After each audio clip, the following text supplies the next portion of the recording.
চারদিকে কেবল ধ্বংসস্তূপ, গুঁড়িয়ে দেয়া ভবনই সাক্ষ্য দিচ্ছে গেল বছরের ৭ অক্টোবর থেকে কতটা ভয়াবহ ধ্বংসযজ্ঞে মেতে আছে দখলদার ইসরায়েল। হামাস নির্মূলের দোহাই দিয়ে ৩৮,০০০-এর বেশি ফিলিস্তিনিকে হত্যা করেছে নেতানিয়াহু বাহিনী।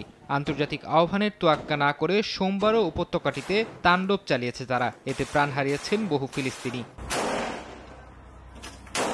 ইসরায়েলি বাহিনীর অব্যাহত হামলার মধ্যেও হাত গুটিয়ে বসে নেই ফিলিস্তিনের স্বাধীনতাকামী সংগঠন হামাস।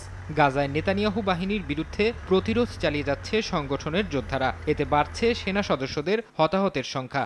মধ্যপ্রাচ্য ভিত্তিক বিভিন্ন গণমাধ্যমের দাবি, হামাসের হামলায় এ পর্যন্ত ৩০০-র বেশি ইসরায়েলি সেনা নিহত হয়েছে। এছাড়া আহত হয়েছে আরও কয়েক হাজার সেনা সদস্য।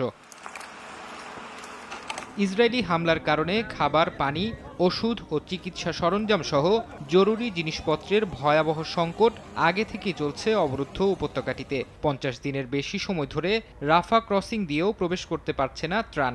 ক্রসিংয়ের কাছে মিশর সীমান্তবর্তী সড়কে জড়ো হয়ে আছে ত্রাণবাহী কয়েকশো ট্রাক। তবে অনুমতি না মেলায় ত্রাণ পৌঁছাতে পারছে না গাজাবাসীর কাছে। এদিকে চলতি সপ্তাহে মিশর ও কাতারের মধ্যস্থতায় গাজায় যুদ্ধবিরতির আলোচনা হবার কথা রয়েছে বলে জানিয়েছে আল জাজিরা। তবে হামাস বলছে উপত্যকাটিতে ইসরায়েলের অব্যাহত হামলা যুদ্ধবিরতিতে বাধা তৈরি করছে। আর নেতানিয়াহু বলেছেন, যে কোনো যুদ্ধবিরতির চুক্তিতে ইসরায়েলের লক্ষ্য অর্জিত না হওয়া পর্যন্ত সামরিক অভিযান পুনরায় শুরু করার সুযোগ থাকতে হবে।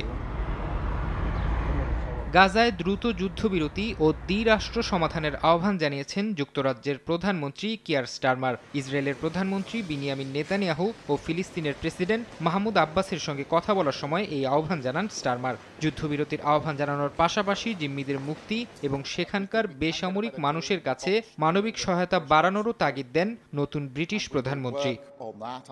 ফারহাদ চৌধুরী, সময় সংবাদ।